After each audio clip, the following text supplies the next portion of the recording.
إنا أعطيناك الكوثر فصل لربك وانحر إن شانئك هو الأبتر. Sadaqallahu adzim. Hadirin jamaah salat subuh, masih istiqamah yang dirahmati Allah Subhanahu wa taala. Segala puji dan syukur senantiasa kita panjatkan kepada Allah Subhanahu wa taala yang selalu dan senantiasa melimpahkan beragam rahmat dan kenikmatan pada kita semuanya. Salawat dan salam semoga senantiasa tercurah kepada Nabi kita Muhammad sallallahu alaihi wasallam.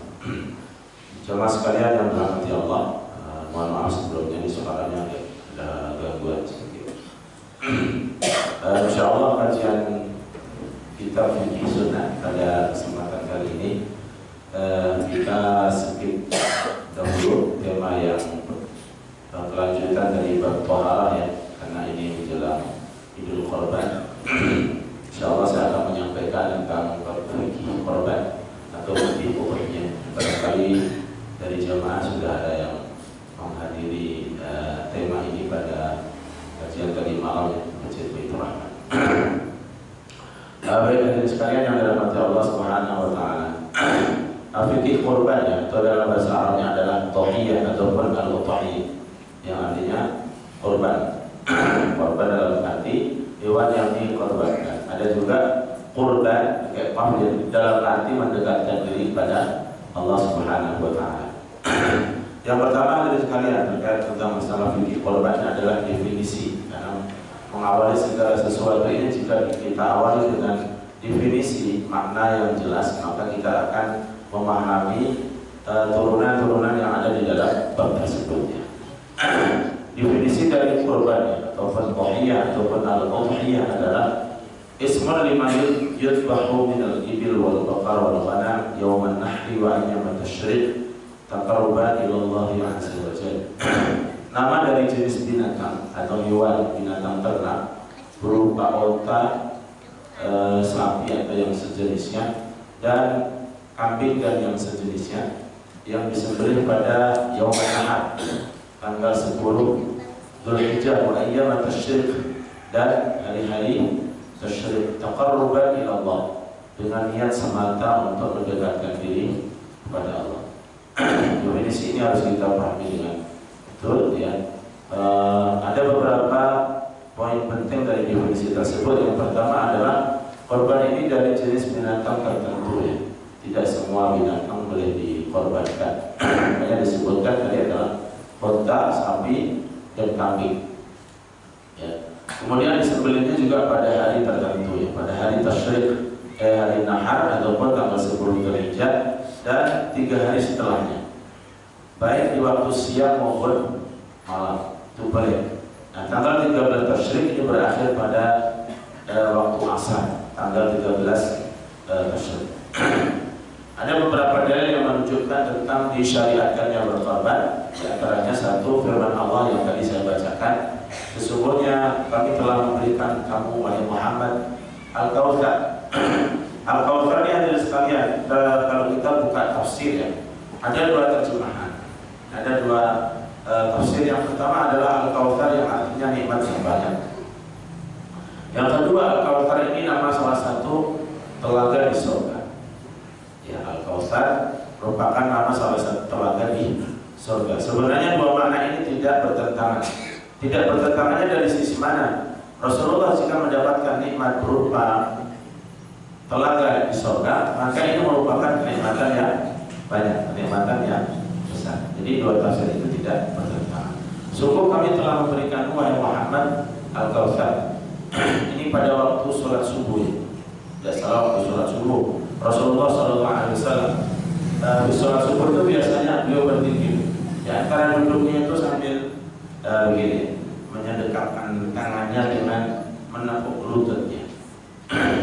Ketika Rasulullah duduk seperti itu, tiba-tiba mengangkat kepalanya dan kemudian tersenyum. Kemudian para sahabat bertanya, apa yang membuatmu tersenyum wahai Rasulullah? Maka Rasulullah bersabda, baru saja turun kepadaku satu surat, Inna a'tainakal kautsar. Sesungguhnya kami telah memberi wahai Muhammad al-Kautsar, fasholli li rabbika wanhar. Maka sholatlah untuk Tuhanmu dan menyembelihlah, wanhar. Cuma nanti perbedaan antara an-nahar dengan at-tabhiyah. Inna syari'aka wal abtar. Sesungguhnya orang-orang yang mencacimu, dia adalah orang yang terputus. Ini orang-orang yang mencela Nabi Muhammad, ini adalah orang yang terputus dari rahmat Allah Subhanahu wa Ta'ala. Ini di antara surat yang terpendek di dalam Al-Quran selain surat Wal Asri yang jumlahnya berapa? 3 ayat. Ya. Jadi pernah saya sholat Jumat di belakang imam seorang profesor ya, Allah Alam mungkin lagi lupa. Dia dalam sholat Jumat mau baca surat ini, tapi lupa. Inna a'tayna kal-kautsar fasholli li rabbika wanhar. Saya berhenti, lupa lagi. Diulang lagi sampai 3 kali. Ya lupa. Namanya lupa itu satu sisi musibah. Ya satu sisi ya mungkin boleh jadi kita cara menggunakannya atau menganggap sesuatu itu ringan, enteng, ternyata lupa ya, apalagi luar biasa ya. Nah ayat ini pendek tapi kandungannya luar biasa ya. Wal Asri juga demikian, suratnya pendek tapi kandungannya luar biasa. Bahkan Imam Syafi'i itu mengomentari surat Wal Asri, "Law ma anzalallahu siwa hadhil ayat lakafatuh." Seandainya Allah tidak menurunkan surat dalam Al-Quran selain dari surat Wal Asri, maka sudah cukup bagi manusia. Jadi kalau orang mentadaburi ayat tersebut. Dan juga di antara firman Allah yang menunjukkan diperintahkannya berkorban adalah wal budna ja'alnaha lakum min sya'airillah. Dan binatang-binatang ternak kami jadikan untuk kalian sebagai syiar Allah. Lakum fiha khair. Bagi kalian di dalamnya ada kebaikan. Wa nahruna wa dzabhul udhiyah. Nahar dalam ayat ini adalah menyembelih binatang korban. Dan juga ijma para ulama di mana Rasulullah senantiasa berkorban dan diikuti oleh kaum muslimin, maka tidak ada satu orang pun yang menentang ijma kesepakatan ini. Ini menjadi, sehingga menjadi dalil kuat bahwasanya kaum muslimin sepakat disyariatkannya ijma. Ini definisi dan dalil disyariatkannya berkorban. Adapun keutamanya dari sekalian, mungkin kita sudah familiar ya dengan poin-poin pembahasan kurban ini. Keutamaan kurban ini, Rasulullah SAW bersabda, "Ma'amila adamiyun min amalin yawman nahri ahabbu ila Allah min ihraqid dam." Tidaklah seseorang melakukan satu amal ibadah pada hari tanggal 10 Dzulhijjah yang lebih dicintai oleh Allah Subhanahu wa Ta'ala melebihi dari ihraqud dam, menumpahkan darah, maksudnya menyembelih korban. Ini di antara ibadah yang paling utama dan dicintai oleh Allah yang dilakukan pada tanggal 10 Dzulhijjah atau hari Nahar. Dalam hadis lain hadis sekalian, 10 hari pertama pada bulan Dzulhijjah ini mempunyai keistimewaan yang luar biasa. Dalam hadis yang cukup terkenal Rasulullah bersabda yang artinya tidak ada satu amalan ibadah yang dilakukan manusia melebihi pahalanya daripada yang dilakukan pada 10 pertama bulan Dzulhijjah. Kemudian sahabat bertanya, "Wala jihad fi sabilillah ya Rasulullah?" Meskipun dibanding dengan jihad fi sabilillah ya Rasulullah, wala jihad fi sabilillah illa man kharaja bi malihi wa nafsihi wa lam yarji' bi syai'. Kecuali orang yang keluar berjuang di jalan Allah dengan harta dan jiwanya dan dia tidak kembali ke rumah. Artinya apa? Syahid. Inilah yang bisa menandingi kebaikan, keutamaan ibadah yang dilakukan pada 10 hari pertama bulan Dzulhijjah.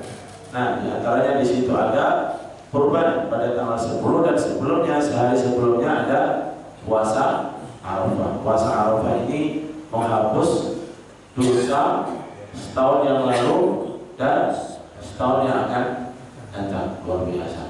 Ya mungkin beberapa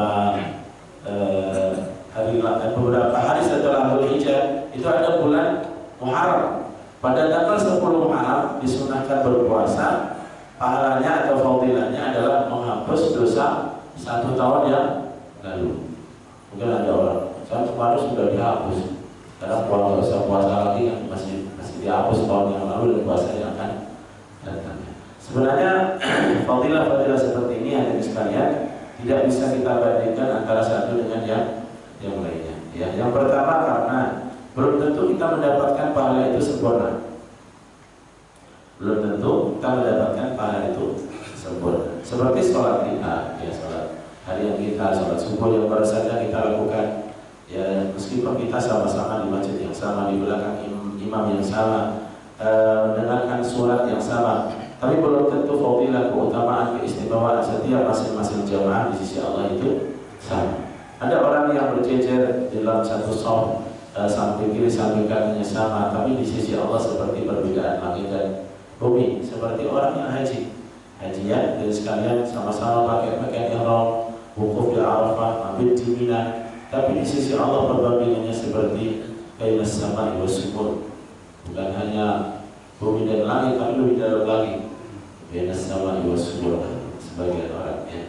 Nah, ini disebabkan karena mungkin ketulusannya, kebersihan jiwa, ya, jadi sekalian dirahmati Allah Subhanahu. Oleh karena itu begitu juga korban, fadilah yang lain. Lebih parah lagi dari sekalian, ada orang yang baru pulang haji, kemudian mungkin dipanggil Pak Haji dan diajak sholat berjamaah. Dia bilang, gua kan masih banyak simpenan, sholat di Masjid Nabawi kan sama dengan sekali sholat sama dengan 1000 kali sholat, di Masjid Makkah sama dengan 10.000 kali sholat. Itu masih banyak simpanannya gitu.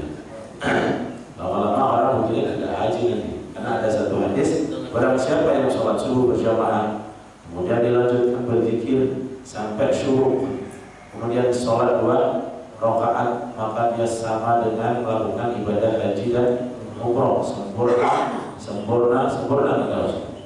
Kalau namanya hadis ini mungkin nggak perlu umroh dan haji kan setiap hari sholat subuh berjamaah dan zikir. Oleh karena itu sekali lagi memahami hadis-hadis ini adalah diantaranya pertama memang Rasulullah senantiasa memberikan motivasi. Yang kedua, belum tentu kita semuanya ini mendapatkan pahala yang sempurna, sehingga setiap kesempatan ibadah kita selalu berupaya dan bersemangat untuk menjalankannya. Barangkali ibadah yang sebelumnya kita lakukan tidak sempurna, kemudian ibadah yang berikutnya bisa melengkapi.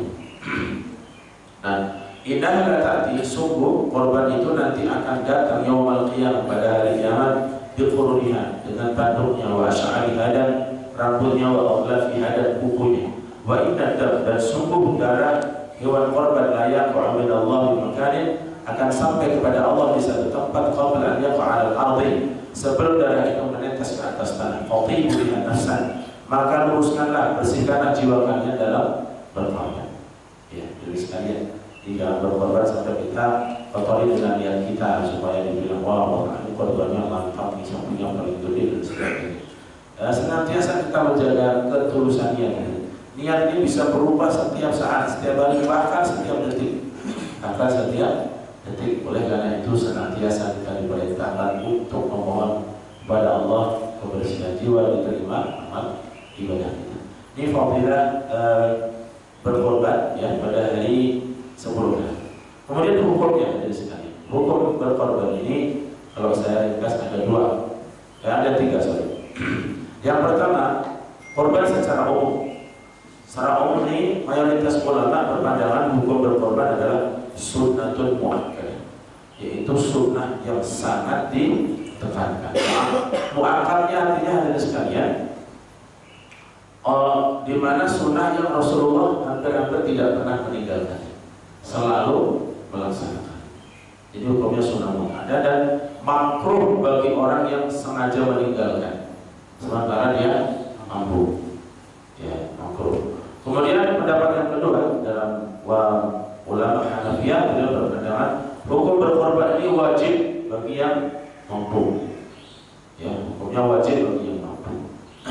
Dalilnya mana? Pendapat yang pertama, mereka berdalil sabda Rasulullah SAW, "Idza ra'aitumul hilal Dzulhijjah, jika kalian telah menyaksikan hilal bulan pertama pada bulan Dzulhijjah, wa arada ahadukum, dan seorang di antara kalian ingin, arada itu ingin, an yudhi, ingin berkorban, fal yumsik an sya'ri, maka hendaklah dia menahan rambutnya, wa asfarihi, dan kukunya." Ini para ulama kebanyakan menjelaskan orang yang sudah berniat korban di awal Dzulhijjah, dia sudah mulai menahan, tidak memotong kuku dan juga tidak memotong rambut. Ya. Ada sebagian yang menafsirkan yang dimaksud ini rambut dan kuku siapa? Kuku kambing dan rambutnya atau orang yang akan berkorban? Kebanyakan adalah orang yang akan berkorban. Seperti dikiaskan kepada orang yang sedang melakukan ihram, mau umrah dan haji itu, ketika mereka sudah berpakaian ihram, sudah berniat ihram, maka ada hal-hal yang dilarang untuk dilakukan.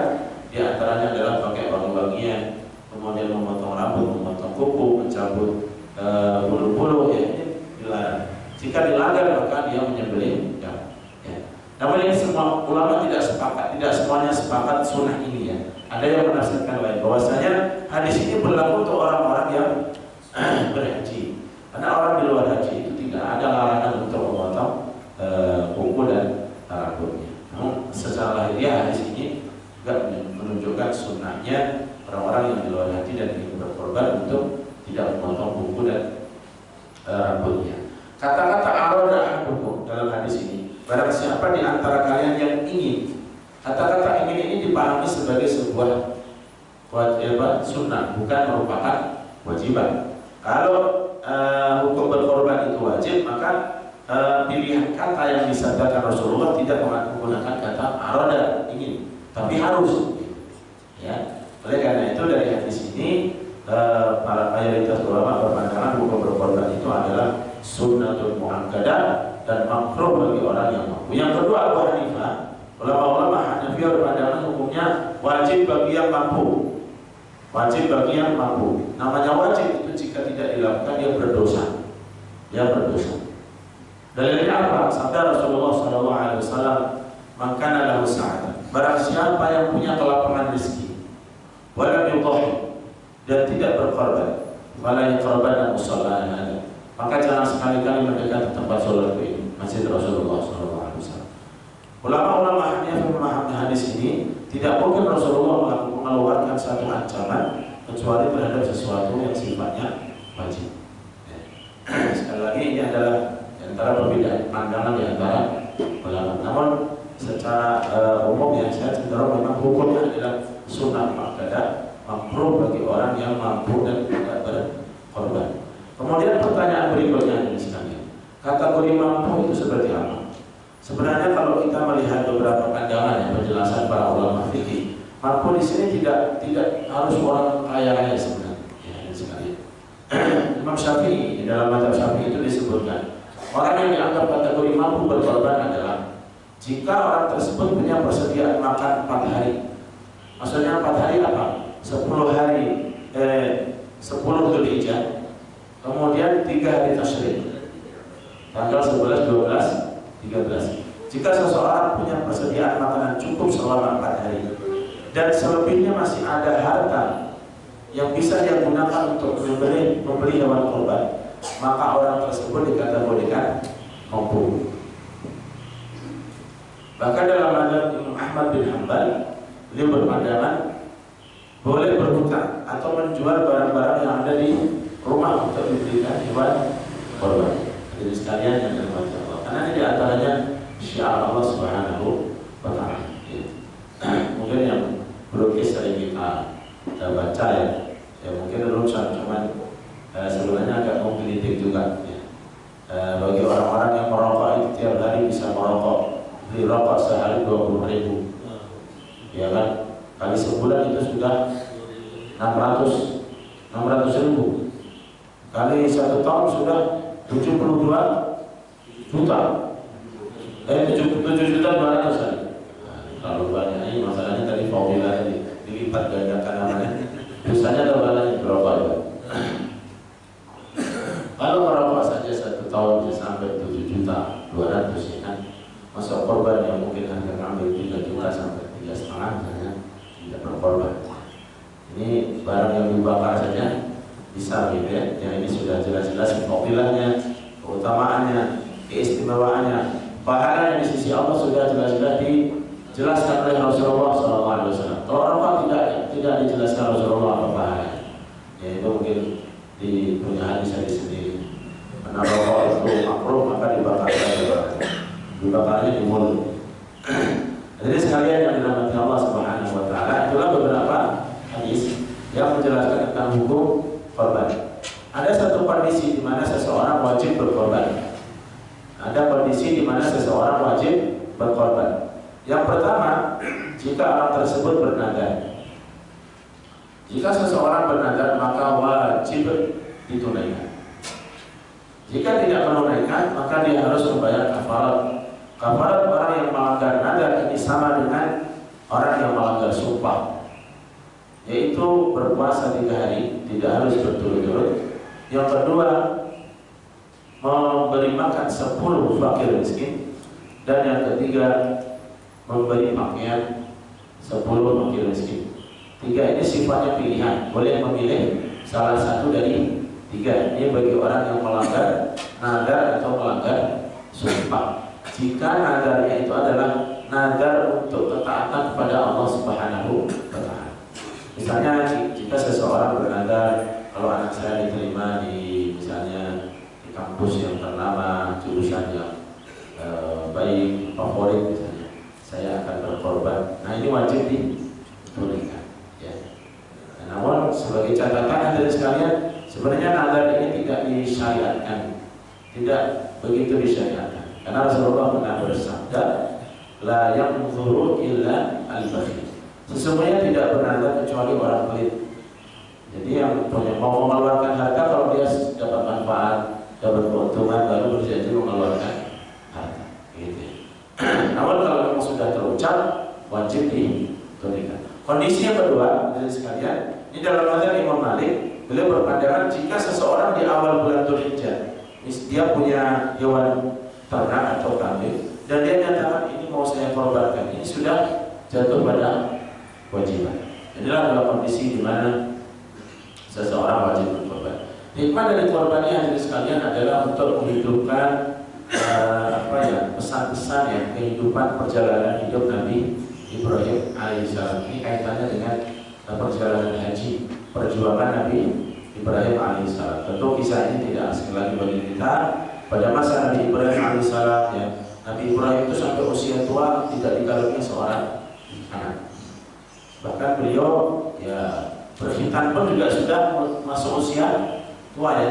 Dalam satu hadis, awal man ihtatana Ibrahim alaihissalam bil qadum. Orang yang pertama kali dikhitan di muka bumi ini adalah Nabi Ibrahim pada usia 80 tahun. Bil qadum, qadum itu artinya ada 2. Qadum berarti goda apa? Atau qadum yang berarti tempat. Nama salah satu tempat yang ada di daerah Syam. Ya. Tapi kalau di sunat pakai kapak ya wah itu. Yang pasti sebagai mayoritas ulama berpandangan di satu tempat namanya desa qadum. Orang yang pertama kali dikhitan. Kemudian dari syariat adalah Islam. Setelah lama Nabi Ibrahim tidak dikaruniai seorang anak, maka beliau menikah ya, dengan tadinya dengan siapa? Hajar, ya, dengan Hajar. Kemudian kedua nikah dengan Sarah, ya. Kemudian setelah itu ternyata dikaruniai seorang anak Nabi Ismail alaihissalam, dan dari Sarah dikaruniai seorang anak namanya Ishak, ya, Ishak. Kedua-duanya seorang nabi. Nabi Ismail ini lama keturunannya, ada satu nabi lagi, yaitu Nabi Muhammad alaihissalam. Nabi Ishak ini punya anak keturunan Yakub. Yakub punya anak 11, di antaranya ada Nabi Yusuf dan Bani Israel yang lainnya. Jadi keturunan Ishak itu hampir semuanya para nabi. Keturunan Nabi Ishak, Ismail juga ada nabi, itu Nabi Muhammad. Karena banyak nabi yang berasal dari keturunan Ishak dan juga Nabi Ismail, maka Nabi Ibrahim disebut sebagai Abul Anbiya, bapaknya para nabi. Hadirin sekalian yang dirahmati Allah, setelah Nabi Ismail baru saja masuk usia agak dewasa, ya, menjelang dewasa, yang sudah bisa bekerja bersama ayahnya Nabi Ibrahim, Nabi Ibrahim diberikan mimpi oleh Allah Subhanahu wa Ta'ala. Dan mimpi seorang nabi itu adalah dia tidak wahyu, tapi seperti wahyu. Karena seorang nabi tidak, mimpinya itu bukan hawa, bukan fik, tapi dari Allah Subhanahu wa Ta'ala. Dan Nabi Ismail memahami itu. Ya bunayya, ini arafil manam, anni adbahuka faqbil mali tahu. Wahai anakku, sesungguhnya aku mimpi bahwa aku menyembelih. Bagaimana pendapatmu? seorang nabi, dia seorang bijaksana, tidak mau paksa. Ya. Anaknya kan anak soleh. Ya abadi fa'al ma tu'mar satajiduni insyaallah minas sabirin. Wahai ayahanda, lakukanlah apa yang diperintahkan kepadamu. Insyaallah engkau akan menjumpaiku, mendapatiku termasuk orang-orang yang sabar.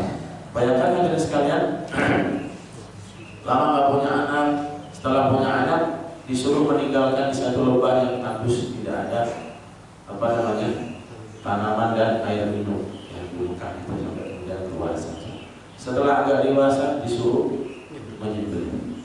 Coba hati orang tua seperti apa ya, ujian yang sangat luar biasa.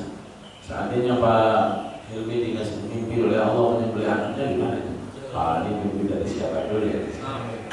Alhamdulillah syariat mimpi itu tidak berlaku lagi setelah Nabi Ibrahim. Itu berlaku untuk Nabi Ibrahim saja. Setelah Nabi Ibrahim meletakkan leher anaknya dan akan disembelih, kemudian Allah menggantinya dengan bidzibhin azim, dengan sembelihan yang azim. Azim itu gede, maksudnya bagus. Nah ini nanti akan menjadi persyaratan orang berkorban. Hewan korban itu syaratnya seperti apa? Jadi hikmahnya adalah menghidupkan syiar Nabi Ibrahim, hikmah wa tawsi'atan 'ala an-nas yawmal 'id, dan sebagai bentuk kelapangan pada hari korban bagi orang-orang yang mampu bersedekah menyembelih untuk dirinya, keluarganya, untuk kerabatnya, dan sebagian disedekahkan. Jadi siapa saja dari sekalian boleh makan daging korban, tidak ada mustahil tertentu. Jadi orang kaya boleh, ya, orang miskin apalagi dapat sedekah, orang non muslim juga boleh dibagi, tidak ada larangan. Ya, dari sekalian. Kalau Rasulullah SAW seperti sabda Rasulullah, innama hiya ayyamu akil musyrikin, sesungguhnya hari raya Idul Adha itu adalah hari makan dan minum berzikrillah, dan hari-hari berzikir. Dan hari-hari berzikir. Oleh karena itu zikir yang disunnahkan adalah bertakbir setiap habis sholat wajib, dari semenjak tanggal 10 Dzulhijjah ya sampai hari tasyrik. Setelah sholat fardu maka disunahkan untuk bertakbir yang minimal 3 kali ya. Allahu Akbar, Allahu Akbar, Allahu Akbar, Allahu Akbar, Allahu Akbar, Allahu Akbar, la ilaha illallah, Allahu Akbar, Allahu Akbar wa lillahil hamd. Ya, itu setiap habis sholat sampai berakhir tanggal 13 tasyrik waktu asar. Waktu asar. Jadi hikmahnya adalah tadi ya, selain dari makan dan minum. Dan hewan korban ini hanya tadi sesuai dengan definisinya hadirin sekalian harus terdiri dari binatang ternak, yaitu onta, sapi dan kambing. Usianya hadirin sekalian, kalau onta ini harus 5 tahun. Usianya 5 tahun. Jadi yang paling tahu yang punya onta ya, karena tidak dibuatkan akte kelahiran. Jadi ya kita harus tanya kejujuran dalam. Begitu juga sapi. Sapi ini adalah sanatain 2 tahun ya, 2 tahun. Kalau kambing ini 1 tahun. Bagusnya adalah 1 tahun. Namun kalau dari jenis outdoor ini adalah biri-biri. Kambing yang badannya besar yang punya bulu banyak itu, outdoor ya namanya. Itu adalah boleh 6 bulan. Boleh 6 bulan. Ya ini untuk korban. Tapi kalau untuk dimakan biasa itu boleh usia-usia muda boleh. Biasanya kan ada sate apa itu? Batibul ya, di bawah 5 bulan. Ada yang lain lagi batibul di bawah 3 bulan. Itu yang sate orang tinggal ini. Yang batibul dan batibul itu. Ya. Jadi yang sah dari sekalian secara usia, kalau unta 5 tahun, sapi 2 tahun, kambing 1 tahun, atau boleh 6 bulan. Ya. Nah, manakah yang lebih afdal? Sebagian ulama berpandangan orang berkorban 1 kambing sendiri itu lebih afdal, daripada 7 patungan 1 ekor sapi. Secara afdalnya. Tapi kalau orang berkorban sendiri 1 sapi itu lebih afdal. Maksudnya afdal dari sisi kemanfaatan. Namun kalau kita lihat dari sisi kemanfaatan, manfaat daging banyaknya itu lebih banyak kambing ya, lebih banyak sapi jauh ya. 1 ekor kambing itu paling dapat 10 bungkus saja, 10-11 ya kalau 1 bungkusnya diisi paling kalau sampai 1 kilo dari kurni itu mungkin tidak sampai 10 bungkus. Hadirin sekalian yang dirahmati Allah Subhanahu wa taala. Jadi pemanfaatan daging korban ini boleh untuk siapa saja, tidak ada mustahil tertentu dan tidak boleh dijual. Tidak boleh dijual termasuk kulitnya. Ini mungkin yang sering kita sampaikan. Tidak boleh ada transaksi dengan tukang jagal misalnya. Yang tukang jagal dipesan untuk membeli itu misalnya dia kasih harga lebih rendah, tapi syaratnya kulit dan kepalanya untuk kita. Tidak boleh, itu termasuk bagian dari bayaran. Tidak boleh dijual untuk bayaran. Seorang tukang jagal penyembelih harus mendapatkan upahnya sendiri. Jadi dibagikan untuk siapa saja. Kalau memang nanti tukang jagalnya dapat bagian, tidak ada masalah. Misalnya warga sini dikasih kulit, nggak ada yang mau terima, nggak bisa memanfaatkan, dikasih tukang jagal, nggak ada masalah. Sebagai bagian dari dia mendapatkan bagian dari korban. Namun sebagian ulama seperti ulama Hanafiyah itu membolehkan kulit untuk dijual dan hasilnya untuk pemanfaatan umum, kemaslahatan umum, disedekahkan untuk masjid atau untuk operasional misalnya penyembelihan. Ya, karena operasional penyembelihan cukup besar ya. Satu sapi bisa sampai 1 juta. Nyembelihnya saja kalau tukang sembelih itu kan sekarang orang itu sudah 500. Belum lagi tukang jagalnya. Kalau tukang cacahnya misalnya bayar juga, karena mungkin panitianya terbatas, lebih mahal lagi. Belum lagi beli kayak apa semuanya ya. Jadi jamaah juga harus memahami hal itu ketika menyerahkan hewan korbannya di masjid dan masih ditarik biaya untuk penyembelihan. Hal seperti ini yang harus dipahami. Dan ada sekalian satu hal lagi yang mungkin perlu kita ingatkan ya, panitia orang-orang yang mendapatkan amanah ini harus menjaga amanah dengan baik, ya, menjaga amanahnya, menghindari hal-hal yang bisa menjadi presiden negatif dari orang yang berkorban. Misalnya mengambil bagian dari daging korban sebelum waktunya dan sebagainya.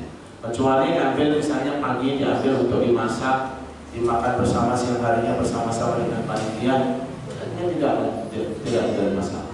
Tapi kalau mungkin karena mentang-mentang panitia kepalanya disiupkan itu, pola misalnya untuk ketua BKR dan sebagainya, hal seperti ini dihindari supaya tidak menjadi fitnah, Kecuali mungkin itu sampai dia sendiri ya, dia sendiri kemudian dia korban di sini.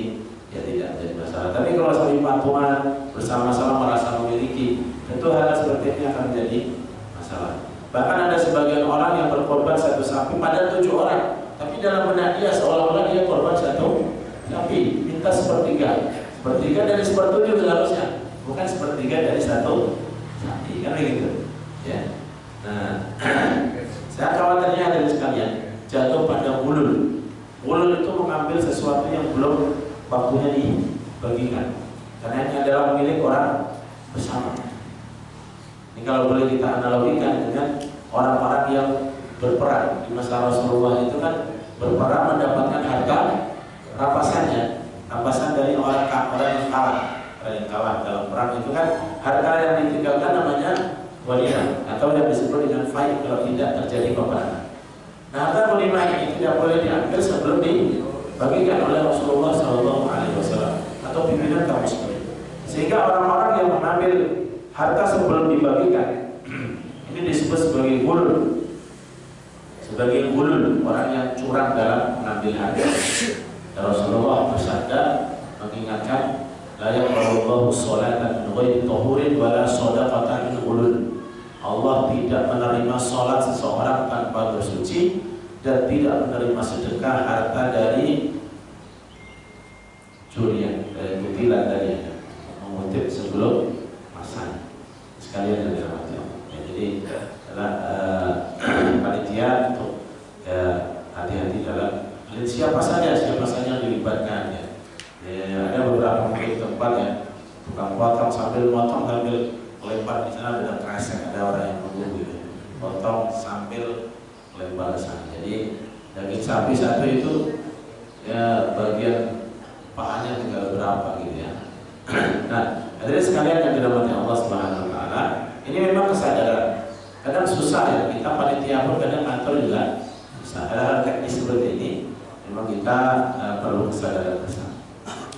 Kemudian yang berikutnya adalah sekalian hewan-hewan yang menjadi prasyaratnya yang tidak boleh dikorbankan, tidak boleh dijadikan hewan korban. Yang pertama al-maridhah al-bayyid ma'ruha, yaitu binatang hewan korban yang sakit dan jelas-jelas kelihatan sakitnya. Ya biasanya kan bulunya berdiri sudah mungkin bersuara itu udah berat ya, ngomong aja udah susah ambil itu atau sapi itu, berdirinya aja mungkin udah sementara ya. Nah yang jelas-jelas sakit ini tidak boleh dijadikan korban. Yang kedua al-awra wal bayin awha, yang buta sebelah, buta matanya. Ini juga harus hati-hati. Kemarin saya juga pesan di tukang sapi itu, Pak dijaga jangan sampai tanduk-tanduk itu, tanduk-tanduk kan nanti bisa kena matanya, melukai, jadi apa namanya, apa bahasa kasarnya Jawa itu bicat, jadi apa namanya, matanya tidak melihat. Kemudian al-arsyad al-batin al-ubah, yang pincang kakinya, al-ajfa al-tunfa, yaitu terlalu kurus, dagingnya nggak ada, kulit langsung tulang. Nah ini tidak boleh. Intinya hadirin sekalian, berkorbanlah dengan yang terbaik. Allah berfirman, la tanalu birra hatta tunfiqu mimma tuhibbun. Sekali-kali kalian tidak mendapatkan kebaikan yang sempurna sampai menginfakkan sesuatu yang paling kalian cintai. Meskipun ayat ini ada kelanjutannya, wa ma tunfiqu min syai'in fa innallaha bihi alim. Apa saja yang kalian sedekahkan di jalan Allah, Allah Maha tahu. Yang buruk, yang baik, yang kalian cintai, yang istimewa, yang sisa-sisa, Allah Maha tahu. Ya, karena itu diperintahkan untuk yang sempurna, ya, yang sempurna. Baik, hadirin sekalian yang dirahmati Allah Subhanahu wa taala, intinya adalah yang tidak penyakitan, tidak cacat, sebagainya. Ya, kalau sakit ya boleh disembelih saja daripada mati, ya disembelih saja sebagai sembelihan biasa. Waktu menyembelih, hadirin sekalian, ini harus setelah sholat Idul Adha. Kenapa sholat Idul Adha itu diperintahkan untuk diawalkan supaya orang segera bisa menyembelih. Adapun Idul Fitri itu dianjurkan untuk diakhirkan sholatnya. Ya, ini diantara perbedaan. Rasulullah SAW bersabda, Inna awwala man nabda bihi fi yaumina hadza an-nusalli. Sesungguhnya awal pertama kali yang kita lakukan pada hari 10 Dzulhijjah ini adalah kita sholat. Tsumma nudhi manhar, tsumma nazil manhar. Kemudian kita pulang ke rumah dan menyembelih. Daripada masa Rasulullah dan sekalian, orang menyembelih korbannya sendiri-sendiri. Semuanya bisa menyembelih. Ini seharusnya umat Islam juga demikian. Ya, kalau menyembelih kambingnya itu nggak bisa. Gimana mau borong? Mau perang nanti dia takut duluan melihat kelihatan senjata ya sekali. Orang Muslim tidak boleh jadi pengecut, ya, meskipun yang tidak mampu menyembelih tidak selalu dibilang maksudnya, mungkin dia belum capak di dalam menteri. Jadi para sahabat itu boleh menyembelih sehingga dia bisa mendapatkan memanfaatkan dagingnya sesuai dengan kehendaknya. Kalau para ulama kan tadi sepertiga untuk dirinya, sepertiga untuk dia diakan ke kerabatnya ya, atau disimpan, sepertiga disedekahkan kan gitu. Tapi kalau kita berikan ke panitia masjid, ya kan panitia siap menerima hewan korban dan menyalurkan. Kalau sudah diterima ya sudah diikhlaskan kan begitu. Ya nanti masalah dapat bagian sesuai dengan aturan yang dibuat. Biasanya kalau korban kambing dikasih satu paha ya, paling tidak satu paha sendiri. Kalau korban satu ekor sapi besar sendiri juga begitu. Tapi kalau yang bertujuh ya disesuaikan. Ya, jangan minta sepertiga dari sapi. Kalau 7 orang minta semuanya tak cukup sih ya sekali. Nah, oleh karena itu pertama adalah sholat, baru kemudian menyembelih. Fa'an fa'ala dzalika faqad ashaba sunnatan Rasulullah. Barang siapa yang menjalankan ibadah seperti tadi, maka telah sesuai dengan sunnahku, sesuai dengan jalan yang aku tempuh. Ini kata Rasulullah. Wa man dzabaha qabla dzalik, barang siapa yang menyembelih sebelum sholat, fa inna huwa lahmun qaddamahu li ahli. Sesungguhnya dia telah menyembelih untuk daging yang hanya disediakan untuk keluarganya saja. Laisa minan nusuk bisyai, tidak ada nilai ibadah korban sama sekali. Jika seseorang menyembelih sebelum sholat. Bagaimana kalau orangnya tidak sholat? Maksudnya tidak ikut sholat? Maksudnya setelah waktu orang-orang selesai sholat. Baik. Jadi sekalian sedikit lagi. Kemudian korban ini tadi yang saya singgung ya, cukup seseorang berkorban satu kambing itu untuk sendiri. Kepemilikannya adalah satu kambing satu orang. Kalau sapi ataupun unta satu hewan untuk berapa? 7 orang. Ya. Namun niatnya itu ada sekalian bisa untuk satu keluarga. Jadi tidak harus di keluarga itu misalnya ada 5 orang suami istri anaknya 3 ini korban, tidak harus demikian. Maksudnya satu keluarga seorang suami berkorban 1 atau 1/7 dari sapi ketika ya Allah meniatkan korban ini untuk aku dan keluarga aku, itu sudah mencukupi ya. Namun kalau sendiri-sendiri mau diberikan korban atas nama mereka ya boleh-boleh saja. Tapi secara syariat juga mencukupi.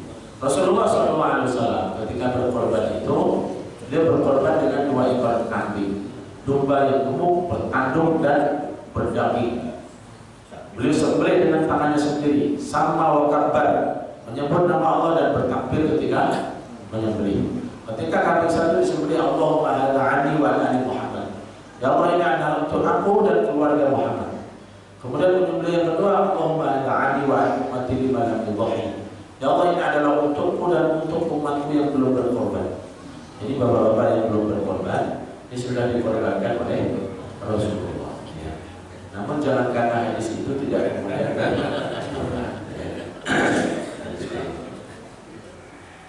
Jadi tadi ya. Kemudian yang terakhir adalah sekalian sunnah di dalam menyembelih. Yang menyembelih ini hendaknya yang punya. Ya kalau sapi patungan ya nggak harus rebutan. Kalau rebutan satu borong leher, satu borong kaki dan begitu ya. Nah, yang pertama dari sekalian ada istilah al-dhabhu, menyembelih. Menyembelih ini adalah memotong bagian leher atas di bawah kepala. Ini berlaku untuk kambing dan sapi. Kalau untuk unta istilahnya adalah an-nahar, menyembelih leher bagian bawah. Karena untanya kan tinggi, jadi kalau ada disembelih bagian atas nggak sampai dengan jaganya. Tapi di saat yang sama memang untuk merobohkan unta itu agak berat. Ya dalam satu penelitian ya, tenaga unta itu bisa melawan 30 orang dewasa. Tetapi Allah menunjukkan hewan itu dan menjadi tunggangan kita. Bisa takluk membawa beban berat untuk perjalanan beratus-ratus kilo. Itu adalah nikmat yang Allah berikan kepada manusia. Seandainya dia marah sedikit saja, 30 orang tidak bisa. Namun dalam kondisi tertentu di mana misalnya hewan itu disembelih, kan ada juga orang yang menyembelih tapi tidak cakap. Setelah disembelih masih berdiri, dan kemudian lari, ledekin lagi. Ya. Nah, pada masa Rasulullah pernah terjadi seperti itu. Kemungkinan memang tidak diikat. Karena kalau menyembelih binatang itu diikat kakinya kuat-kuatnya, itu sebenarnya matinya lebih lama. Tapi kalau dilepas sebagian, itu dia akan lebih cepat karena ekspresikan keluar darahnya itu akan segera keluar. Ya, mungkin kalau diikat tidak barangkali 2 kakinya. Cuma dalam teorinya karena agak susah ya, karena kita khawatir berdiri dan lari lagi. Pada masa Rasulullah itu ada hewan korban sembelih lari dan kemudian perintahkan untuk ditumbang karena dikejarnya susah. Tentu nampaknya tadi dengan bismillah niat untuk menyembelih, maka sah sembelihannya. Atau kalau memang tidak lari ya, dia masih hidup, boleh disembelih kembali. Ya, boleh disembelih kembali sampai mati. Yang wajibnya adalah terputusnya al-wadajain, 2 jalur yang ada di kanan kiri. Itu kalau terputus, insya Allah mati. Intinya ketika nyembelih itu jangan ragu. Ini masalah mental. Kalau nyembelihnya ragu, sapinya ikut jadi korban. Nah, di antara ada pada penyembelihnya hadirin sekalian, Rasulullah bersabda, "Inna Allah kataba al-ihsana 'ala kulli syai'." Sesungguhnya Allah mewajibkan kalian untuk berbuat ihsan, berbuat baik dalam segala hal. Fa idza qataltum fa'asbul qitlah. Jika kalian membunuh sesuatu hewan, bunuhlah dengan cara yang baik. Karena ada beberapa hewan yang kita diperintahkan untuk membunuh ya. Binatang-binatang yang mengganggu, misalnya apa namanya itu, hama, walang, tikus, cicak ya, ular, kalajengking, itu diperintahkan untuk membunuh. Membunuhnya dengan cara baik. Yang dimaksud dengan cara baik gimana? Sekali bunuh mati, pahalanya lebih besar. 2 kali pukul baru mati, berkurang pahalanya. 3 kali pukul baru mati, berkurang lagi. 4 kali, 5 kali namanya menyiksa. Bisa berdosa karena melampaui batas dan sekali. Ya, tikus mungkin di apa namanya, dipasang jaring atau apa, direndam di air berapa detik mati. Ya. Biasanya kalau dipasang jepretan itu belum tentu kepalanya kejepret, ya kan? Ada bagian belakangnya kejepret ya, tersiksa di situ. Apalagi tukangnya, tuan rumahnya lagi nggak ada, lagi pergi ya, malamnya baru ketahuan kecepit di situ. Hadirin sekalian, kemudian jika kalian menyembelih, maka berbaiklah dalam menyembelih. Caranya gimana? Baluhid basyafatahu wa turihid bihatahu. Dengan cara menajamkan pisaunya dan merehatkan binatang sembelihan. Di antaranya dijelaskan para ulama ini sekalian, hendaknya binatang-binatang yang mau disembelih itu tidak melihat saudaranya disembelih. Masalahnya sudah kita bawa sendiri, kita jauhkan dari binatang karena, tapi yang nonton orang, yang nonton itu lebih banyak orang. Memang agak susah ngurus orang sama ngurus saudaranya. Kemudian sunnah yang berikutnya adalah sekalian, hendaknya dia menyembelih sendiri jika mampu, jika cakap ya. Kalau tidak diwakilkan saja. Namun yang punya hewan korban disunahkan untuk menyaksikan. Dalam satu hadis, Fatimah radhiyallahu anha berkorban, Rasulullah Umi wasyhadi, pergilah dan saksikanlah Fatimah anak Rasulullah. Wa quli, dan ucapkanlah inna sholati wa nusuki wa mahyaya wa mamati lillahi rabbil alamin. Barang siapa yang mengucapkan itu, maka akan diampuni dosa-dosanya. Dan sahabat bertanya, wahai Rasulullah, apakah pernyataan ini hanya berlaku untuk anakmu saja, Fatimah, atau berlaku untuk kaum muslimin? Balil muslimin alamin, bahkan berlaku untuk semua kaum muslimin. Jadi bagi yang tidak berkesempatan untuk bisa menyembelih sendiri atau diwakilkan, maka diusahakan untuk bisa menyaksikan. Baik, hadirin sekalian, itulah beberapa poin terkait tentang bab fikih kurban. Saya yakin sudah sangat familiar, mungkin tidak perlu banyak ditanyakan ya. Yang penting diamalkan saja. Kita kurban, kemudian kita sembelih, kita makan dagingnya sebagian dan kita sedekahkan sebagian. Wallahu a'lam bishawab. Aqulu qouli hadza, astaghfirullahaladzim. Sallallahu ala nabiyyina Muhammadin wa ala alihi wa sahbihi ajma'in. Alhamdulillah, saya kembali pada Ustaz Imam Joko yang akan menyampaikan pelajarannya pagi hari ini, itu terkait masalah kurban. Dan sebelum ada yang bertanya, ada pengumuman dari KLKM, itu saya dulu. Assalamualaikum warahmatullahi wabarakatuh. Jamaah sekalian yang dirahmati, terkait dengan panitia kurban dan kurban, bahwa panitia telah memesan 15 sapi yang gemuk-gemuk dan harganya itu dan lagi 19.950. Kita tambah dengan biaya perawatan pemotongan 700 dengan satu orang dikenakan 2.950. Dan di sebelah kanan kita ada papan yang sudah tertulis, maka bagi jamaah yang berminat untuk kurban, silakan tulis dulu di papan. Mudah-mudahan waktunya uangnya sudah ada. Dan kita berhubungan dengan Pak Haji Edik yang dari tahun-tahun. Kelebihan beliau adalah kita bisa booking dulu. Jadi kita booking dulu, nanti di malam takbiran baru kita bayar, nggak masalah. ya.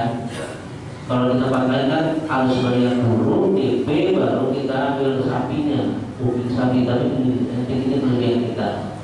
Kelebihan kita lagi adalah ini udah kesepakatan dari tahun dari awal kita lakukan kurban. Setiap pengorban akan kita berikan kaki sebelah kanan atau sebelah kiri itu untuk pengorban. Kalau kambing ya kakinya sebelah kanan. Kalau sapi adalah kalau itu berpatungan bertujuh, maka ada tim yang akan menyeset sapi itu menjadi 7 bagian dari pengorban dan diberikan kepada yang sapinya berubah. Dan nama-nama sapi yang pengorban 7 itu panitia juga sudah membuat aturan bahwa ketika di malam subuh pagi habis subuh daftar nama-nama itu kita dalam bentuk papan akan kita sabutkan ke lehernya, jadi tidak ada yang sapi gemuk dan sapi yang kurus. Dan itu kita sudah berusaha. Jadi urutan nomor 1, 2, 3 itu bukan urutan sapinya, tapi urutan untuk pemotongan. Ya, pemotongan. Jadi itu aturan yang kita buat sehingga untuk menghindari hal yang tidak kita inginkan. Dan seperti yang saya katakan tadi, sapi dari sakinya itu untuk kita serahkan berikan kepada korban. Ini adalah kebijaksanaan yang dalam tahun dan menjadi satu termasuk menjadi favorit bagi pengorban di tempat kita. Dan kita tidak pernah memasukkan jeruannya, Pak. Dari dulu jeruannya kita. Siapa yang mau silahkan ambil, dimasukkan karung, silahkan bagi yang urus. Karena kalau jeruan itu diurus itu tidak semudah apa yang kita lakukan.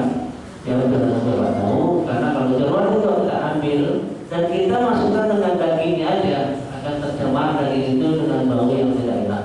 Itu yang kita hindarkan. Dan inilah juga menurut pengorban yang jauh itu dari kita bersih tanpa bau daripada isinya. Maka kita berusaha untuk membuat sapi itu dagingnya bersih.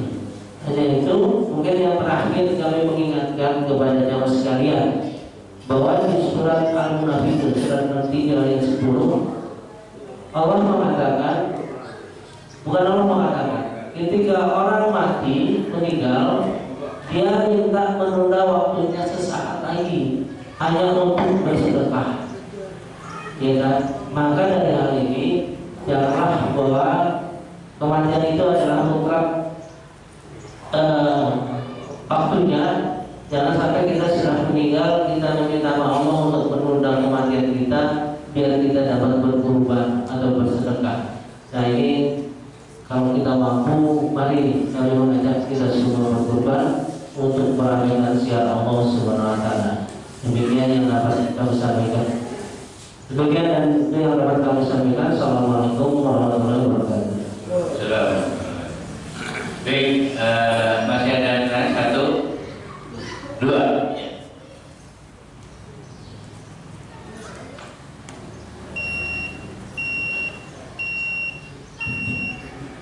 Assalamualaikum warahmatullahi wabarakatuh. Yang pertama, saya mengingatkan kepada DKM yang melaksa membangkitkan ekonomi Islam. Kami mohon kalau bisa membeli hewan kurban bukan di manusia, karena orang non muslim kita membeli barang daging yang lebih baik terutama kita. Itu saya mengingatkan. Kemudian yang kedua, untuk Pak Joko, saya akan bertanya gitu, menyimpang nih Pak dari tema ini, dan kebetulan di WA ini agak viral mengenai kesalahan takmir masjid mengedarkan kotak pada waktu Jumatan. Itu dibawakan oleh Dr. Muhammad Ilwan Badri. Intinya sebagian mereka lalai akan bagian hukum sholat. Selain mereka berikan batal usahanya pahala sholat jamaah satu masjid. Takmir masjid begitu bersemangat untuk menggalang dana jamaah masjid guna membiayai kepentingan masjid, sehingga mereka mengedarkan kotak Jumat saat khotib Jumatan berkhutbah. Dasarnya sabda Rasulullah SAW, barang siapa berwudu lalu menyempurnakan wudunya, selanjutnya dia pergi ke masjid untuk mendirikan sholat Jumat. Tibanya di masjid, dia diam dan dengan hikmat mendengarkan khutbah, maka dosanya selama 1 pekan diampuni, ditambah lagi dosa-dosa selama 3 hari yang lainnya. Juga diampuni barang siapa menyentuh kerikil alias berpaling dari mendengarkan sholat khutbah, dari mendengarkan khutbah karena menyentuh kerikil, maka dia telah berbuat sia-sia dan kehilangan pahala. Bila menyentuh kerikil saja tercela, apalagi sampai memasukkan uang lalu menggeser ke kotak jamaah di sebelahnya.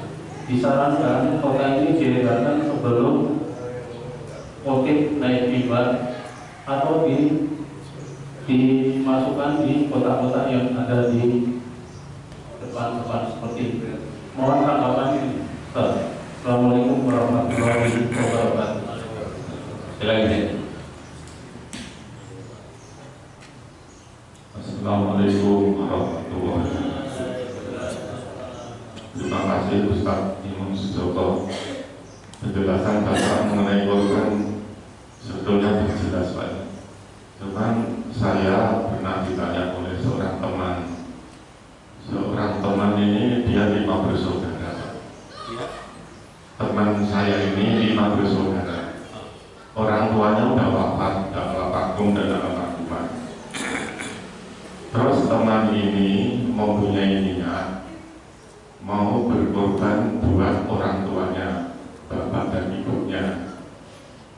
Nah, dalam hal niat ini dia berniat mau korban seekor kambing, karena sesuai pengetahuan saya, satu keluarga itu diperbolehkan minimal korban 1 ekor gitu ya. Terus antara niat dan tulisan ini, teman saya itu ingin supaya kambing yang mau dikorbankan tadi itu biasanya di lehernya dikasih tulisan Pak. Dan dia punya ingin tulisan itu berbunyi ini, misalnya bapaknya itu namanya Hadi dan ibunya Siti ya. Jadi kambing itu dikalungi tulisan untuk Bapak Hadi dan Ibu Siti. Boleh nggak Ustaz? Waktu saya ditanya, saya jawab boleh. Dan jawaban saya ini benar apa salah gitu. Saya mau konfirmasi. Terima kasih. Wassalamualaikum warahmatullahi wabarakatuh.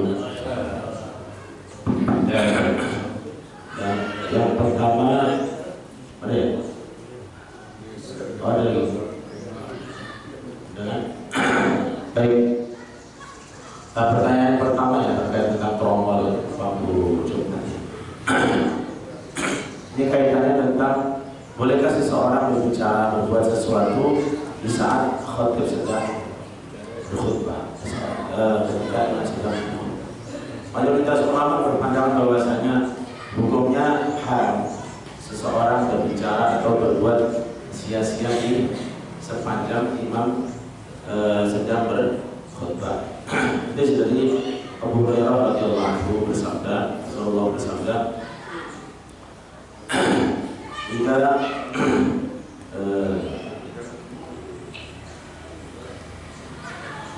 dalam hadisnya, man qala li sahibihi ansib wal imam yakhtubu faqad rasul, faman dhakara fala jum'ata lahu. Barang siapa yang di tengah-tengah khutbah itu mengingatkan saudaranya untuk diam, gitu, maka dia telah berbuat sia-sia.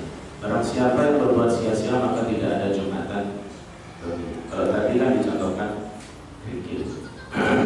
Nah, kalau sama hadis ini mungkin sebagai bentuk peringatan yang cukup keras supaya orang itu benar-benar mendengarkan khutbah, mendengarkan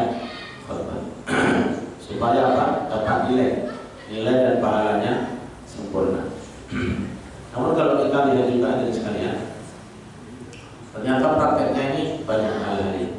Orang tidur itu kan mungkin lebih sia-sia daripada dan kalau saya perhatikan sekarang juga khotbah Jumat.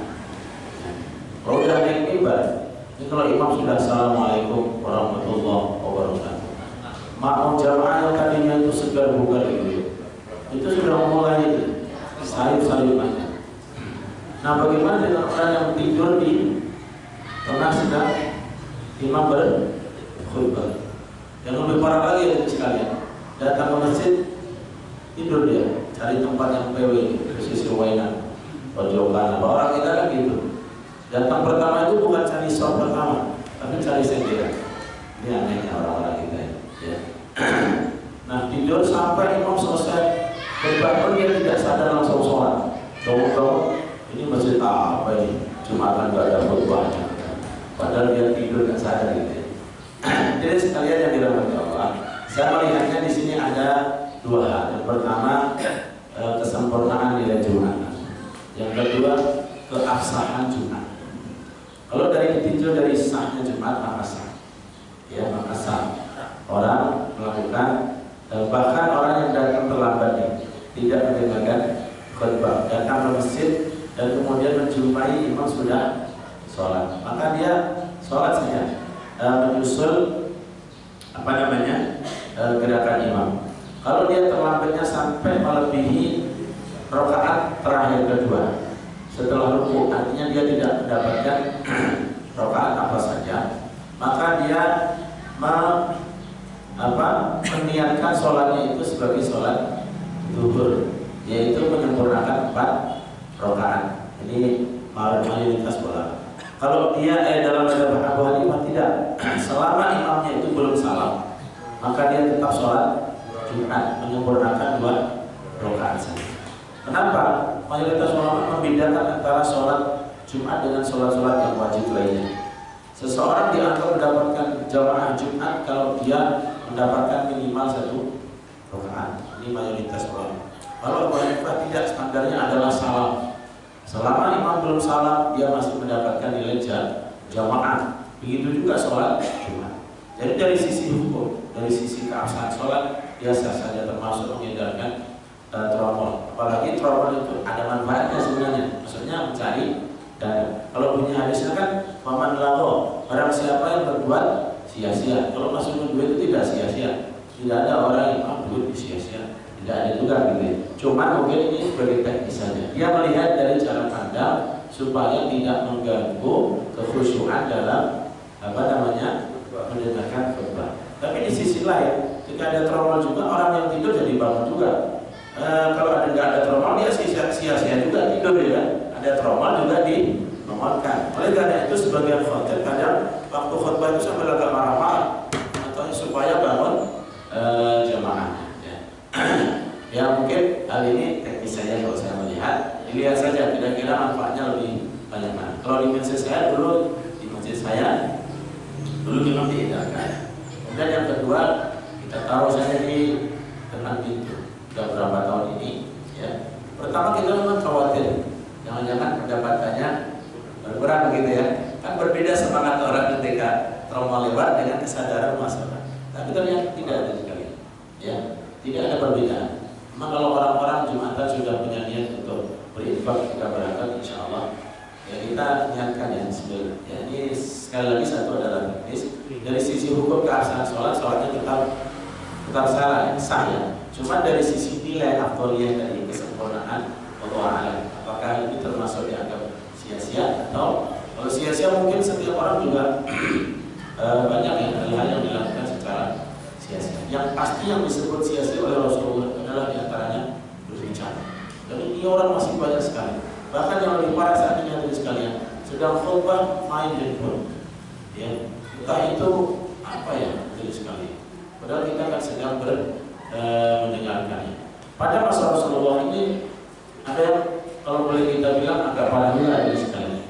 Kalau ada yang membaca surat Al-Jumat, ya, wa idza ra'aw tijaratan aw lahwan faqu ilaiha wa tarakuka qa'iman.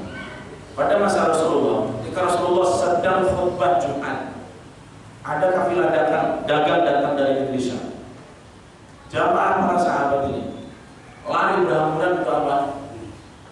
Untuk mengadakan kali beli dagangan. Maka dalam surah Jumat itu, kalian engkau melihat wahai Rasulullah, mereka pergi dan meninggalkan kamu berdiri sendiri di atas mimbar. Ya, makanya ayat sebelumnya faidah nudiya bis-sholati yaumil jumu'ah fas'au ila dzikrillah. Kata-kata fas'au ini segera. Makanya sebagian ulama berpandangan orang yang tetap melakukan transaksi jual beli sementara agar sudah menggunakan tidak sah jual belinya, karena bertentangan dengan ayat ini. Ya, fas'au ila dzikrillah wa dzarul bai', dan tinggalkan jual beli. Dzalikum khairul lakum in kuntum ta'lamun. Itu adalah lebih baik daripada untuk kalian jika kalian. Jadi ada dua hal yang bagusnya. Saya melihat dari keabsahan sholat dan kesempurnaan pahala Jumat. Jadi sebenarnya banyak sekali ya masalah-masalah yang bisa mengganggu kesempurnaan. Saya tidak secara pasti mengatakan mengedarkan itu pasti mampu ya. Mungkin ada sisi-sisi lain cara pandang yang berbeda. Tapi kalau boleh saya menyarankan juga, boleh tadi mungkin kotak amal itu ditaruh di depan-depan itu. Insyaallah bismillah saja mulai. Ya kalau memang berniat berikhram dari rumah itu. Bahkan di beberapa masjid itu sekalian, saya pernah sholat di masjid dekat daerah Mestik itu ya. Masjidnya bagus ya. Maksudnya manajemennya ada punya manajemen. Dalam masjidnya sholat adanya itu cuma sekali. Cuma sangat mengakomodir orang-orang yang berpendapat ada sholat sunnah sebelum Jumat atau qobliyah Jumat. Ketika sudah sebelum masuk Jumat diumumkan. Dan di masjid itu ada beberapa kotak untuk operasional masjid, kotak untuk santunan anak yatim, kotak untuk santunan para janda dan orang-orang duafa sebagainya. Dan setiap minggu itu isinya banyak. Saya mendengarkan waktu itu minggu ini dapat 60 juta dan sudah tersalurkan semuanya. Setiap minggu ada sekali. Jadi yang untuk tadi anak yatim, untuk orang-orang itu tersalurkan 60 juta. Jadi jangan bangga kalau masjid punya saldo ratusan juta. Itu pahala orang yang berinfak kan tertahan. Ya, itu tertahan ya. Baru sampai di situ. Tapi kalau sudah disalurkan, kan sudah sampai pada yang berhak menerima. Ya. Nah, kemudian di masjid itu juga diumumkan yang menjadi imam pada khotbah pada hari ini adalah Ustaz Fulan. Surat pertama yang akan dibaca adalah surat ini. Kandungan umumnya tentang ini. Surat yang kedua yang akan dibaca adalah surat ini. Kandungan umumnya seperti ini. Coba dibacakan gitu. Dan sekarang sudah masuk waktu Jumatan. Bagi yang ingin sholat qobliyah Jumat dipersilahkan supaya kalau sudah sholat semuanya imamnya naik mimbar, supaya jangan ketika naik mimbar masih banyak orang yang sholat ya. Karena sudah masuk waktu Jumatan, silakan qobliyah Jumat bagi yang mengikuti pandangan yang ada sholat qobliyah sebelum Jumat. Saya pikir ini teknis yang sangat bagus ya, karena akomodir semua pandangan yang ada. Jadi kita sesama muslim kerukunan itu tercipta dengan baik. Kemudian yang kedua itu boleh-boleh saja, mau ditulis saja. Kemudian itu sebenarnya niatnya aja sekali. Niat yang sampai pada Allah itu ada pada hadis Muhammad. Ya, seandainya pun dia niatkan untuk orang tua yang sudah meninggal, ditulis di samping itu namanya aijo, bukan nama.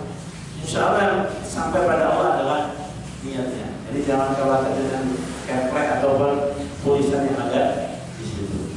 Namun mungkin untuk menghindari hal yang barangkali sebagian orang tidak mau, ambilkan itu satu orang, nah, ditulis dua orang, itu masalah. Ditulisnya keluarga. Nah, keluarga itu justru bukan hanya suami istrinya, tapi anak-anaknya juga masuk. Ya misalnya tadi haji siapa? Ditulis itu. Ya kalau orang ya, ambil satu, ditulis keluarga sekolah. Atau ditulis nama anaknya, ada orang tuanya sudah meninggal. Ini juga untuk memudahkan siapa? Panitia. Karena nanti mau dikirim daging korbannya, ini siapa ya? Biasanya bapaknya kan tinggalnya dulu bukan di kompleks ini. Sekarang anaknya di sini mau korban untuk atas nama orang tuanya. Tapi yang menyetorkan kambing itu kan anaknya di sini. Dikasih nama itu supaya mungkin nanti ketika daging korban itu dibagikan mudah untuk mendapatkan. Jadi jangan khawatir. Yang sampai pada Allah adalah bukan tulisan kaki, tapi adalah niat yang diniatkan oleh orang yang berkorban. Dan berkorban untuk orang yang sudah mati itu boleh. Mayoritas ulama membolehkan dan bahkan sebagian mewajibkan jika ada wasiat. Jika ada wasiat. Dalilnya mana? Hadis yang tadi saya bacakan. Rasulullah SAW bersabda ketika menyembelih, Allahumma hadza anni wa an ummati lima lam tudhi. Ya Allah, ini adalah korban untukku dan untuk umatku yang belum berkorban. Siapa saja umatnya? Termasuk orang-orang muslim yang mungkin sudah dulu meninggal sebelum Rasulullah dan orang-orang yang belum ada setelah Rasulullah. Jadi boleh. Wallahu a'lam. Baik, demikian. Mohon maaf kekurangan. Assalamualaikum warahmatullahi wabarakatuh. Sedikit jamaah sekalian atas pertanyaan Pak Agus dan peringatan kepada kepada masjid. Kami beritahu kepada jamaah bahwa kita memberi korban bukan ke orang muslim, satu. Kedua, kita tidak beli sapi yang ada di Jakarta yang zaman-zaman dulu yang penjualnya wanita-wanita yang berpakaian yang tidak seronok, ya, itu kita tidak lakukan. Dan dari tahun ke tahun, dari dulu kita melakukan yang seperti ini, bukan hanya ekonomi aja, seperti itu kita tidak lakukan. Kedua, terkait mengenai sholat Jumat, saya pernah sholat Jumat di beberapa tempat, termasuk di luar. Contohnya, kalau ini azan jam 12 di Taipei, Taiwan, itu sholat Jumatnya nanti bisa jam 1 atau jam 2, karena terkait dengan aturan pekerjaan di sana. Mereka istirahatnya di atas jam 1, hingga ketika jam 12, ketika azan itu sudah masuk, mereka belum keluar dari kantor, sehingga di Taipei maka sholat itu lewat 1 jam. Itu masalahnya. Kedua, apa yang tadi dikhawatirkan terhadap infak yang berkeliling itu, dulu saya masih remaja, saya melihat di suatu masjid memang edaran infak atau profesional itu melalui orang. Jadi ketika sholat dimulai, orang itu petugas mengelilingi pakai kantong seperti yang kita lakukan ketika hari raya, ya kan? Nah, itu memang akan mengganggu suasana sholat, dan yang melakukan itu sendiri sholatnya juga jadi dipertanyakan karena dia melakukan suatu kerjaan di luar daripada khutbah. Dan juga terkait daripada waktu tadi, kita juga telah memberikan kesepakatan bahwa kita melaksanakan sholat imam khatib naik ke mimbar kita setelah waktu sholat 3 menit, 4 menit, yang akan beri waktu kepada jamaah yang melakukan kebiasaan untuk sholat sunnah di waktu Jumat. Dan mungkin pada hal-hal yang sangat riskan, ya sangat riskan, yang hanya pendapat dari beberapa ustadz yang mengatakan begitu-begitu, mari kita diskusikan lebih baik. Jadi apa yang dapat dari satu ustadz yang langsung jangan disampaikan ke kita, yang karena akan membuat kita saling membuat nggak enak gitu kan. Kami sebagai tamir masjid berusaha untuk membuat aturan main yang sesuai dengan sunnah Rasulullah, dan saya selalu berkonsultasi dengan para ustadz yang kompeten untuk melakukan setiap kegiatan. Salah satu contoh, saya pernah memimpin sholat zuhur, dan ketika rakaat kedua saya tidak duduk, langsung berdiri karena kelupaan. Dan ilmunya saya paham itu sunnah, dan kita akhiri dengan nanti dengan sujud sahwi, itu sudah selesai sholat. Alhamdulillah, saya pertanyakan kepada Ustadz Imam Joko, memang itu caranya, ya. Jadi kepada jamaah sekalian, terutama dalam sholat, sampaikan kalau memang tidak berkenan kepada pengurus, kita diskusikan dulu persoalan, baru nanti kita tanyakan sama-sama, ya. sama-sama ke Ustadz yang berkewajiban. Ya, itu menurut saya sehingga sholat kita Jumat maupun setiap kegiatan yang berguna. Dan saya pikir bahwa kotak yang beredar itu tidak mengganggu kekhusyuan dalam sholat karena tidak ada pembicaraan. Ini dilarang berbicara, Pak. Berbicara terus saja dilarang, tapi melakukan gerakan bukan manusia itu bukan patut. Seandainya dia bergerak-gerak atau gatal juga nggak boleh kalau gitu, karena mengganggu. Atau dia batal keluar untuk wudhu juga terlalu mengganggu untuk covid. Nah itu jadi banyak hal-hal yang perlu tidak semudah kita banyak guru ya, antara ustadz dan ustadz aja kalau kita dengar di dalam itu saling berpendapat masing-masing ya, berpendapat masing-masing. Marilah kita sama-sama masjid ini dalam suasana kerukunan dan kedamaian ya, supaya kita khusyuk dan percaya diri bahwa kita melakukan tidak lepas dari sunnah dan syariat Islam kita. Demikian yang dapat kami sampaikan. Assalamualaikum warahmatullahi wabarakatuh. Waalaikumsalam. Alhamdulillah, saya ucapkan terima kasih sekali lagi untuk kita. Semoga Allah menambah baik untuk beliau dan untuk kita semua. Dan mari kita pada pagi hari ini sama-sama kita tutup dengan hamdalah dan doa kepada seluruh majlis. Alhamdulillah rabbil alamin. Subhanakallahumma wa bihamdika asyhadu an